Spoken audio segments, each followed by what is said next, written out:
Daredevil Born Again. Well, finally here.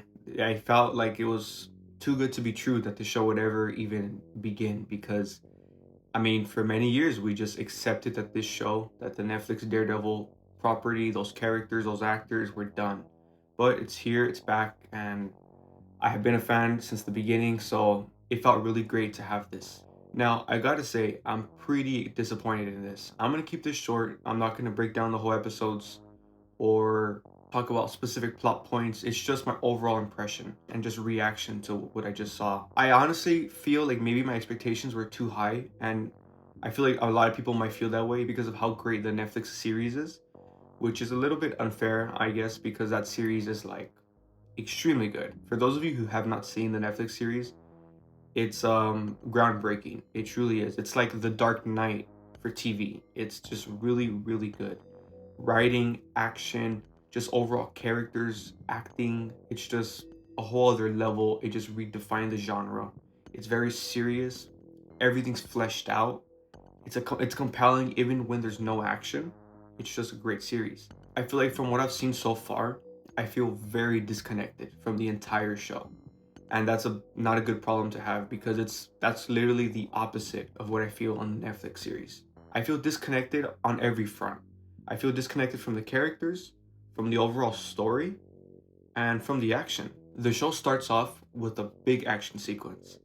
And immediately, I felt the hype. I felt the tone was set. I think the show started off good, like the first 5 minutes.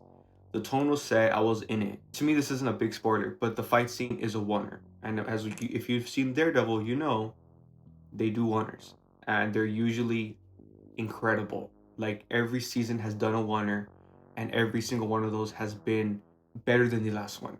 So right away we get into this oneer, and I don't think that was a good choice. The scene itself, the drama that was going on was okay, but the context of that oneer within that didn't work for me.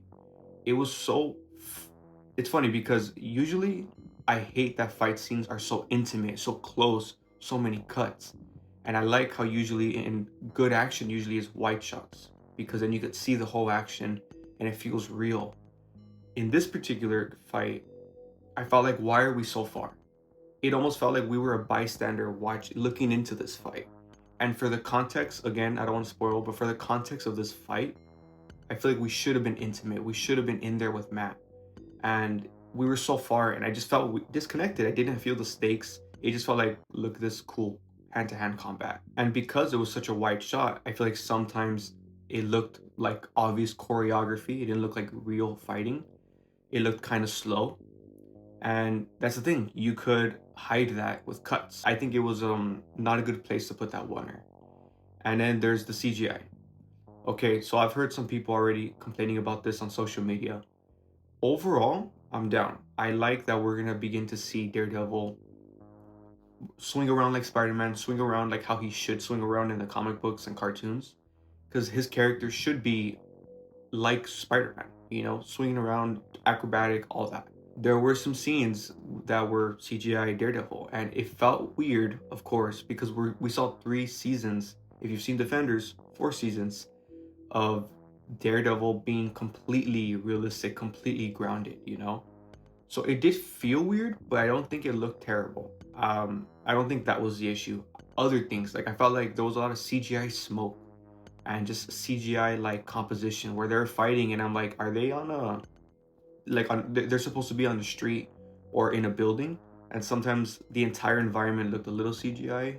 I don't know. Maybe they were on a set. Maybe they're on a proper set, and it was just that CGI smoke that looked off to me. Not the biggest deal, but that caught my eye. This whole time, I thought that they completely redid the show. And it wasn't until recently where I realized that they didn't redo the show. They reworked it and they added episodes to make what they did before, to salvage that footage and to make it better. So I think I could feel it. I think I could feel almost like Captain America Brave New World. It's much better than that movie. That movie's ridiculously bad.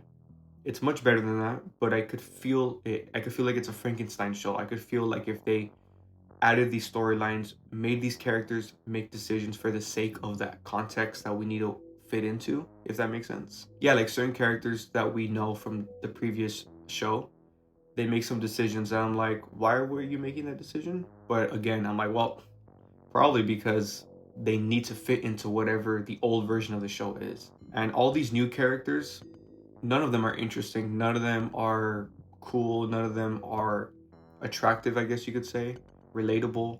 And that sucks because again, in the Daredevil show, the cops, the journalists, the random people, they're all like kind of interesting. They have their own personality. And I feel like there's three new characters in the show so far, like that we keep that are reoccurring, I should say. There's a lot of new characters, of course, but there's three, like the Matt's new lawyer partner, the new love interest, and some cop that is working with Matt. I think he's a cop or an investigator. I feel like they're all just useless and no personality. I know I said a lot of negatives, but overall the show feels good. It's a great score. I think it's even better than the Netflix series. I think the cinematography is really good. Not in that first fight, but overall there's great color grading, there's great lighting. It feels different from the Netflix series in a good way. I like that. The acting's incredible from the people we know. It feels they feel exactly like how I remember them. So it's great to see Matt and Wilson Fisk back. They look great. They feel exactly how they should. So I'm hoping that as the story progresses, we'll settle into this new tone, or whatever this new version is. But so far, it did feel rushed. It did feel awkward. And again, I'm slightly disappointed, but I'm not sure if maybe my expectations were too high. But I don't know. It's a weird place to be because you should strive to be as good as a Netflix series. But I understand that's a completely different production. Marvel is a new thing.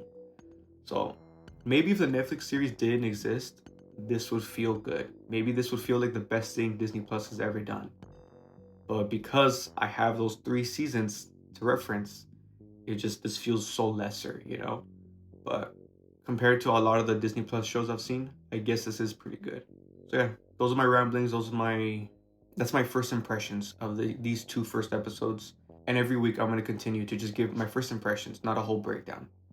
So yeah, thanks for watching.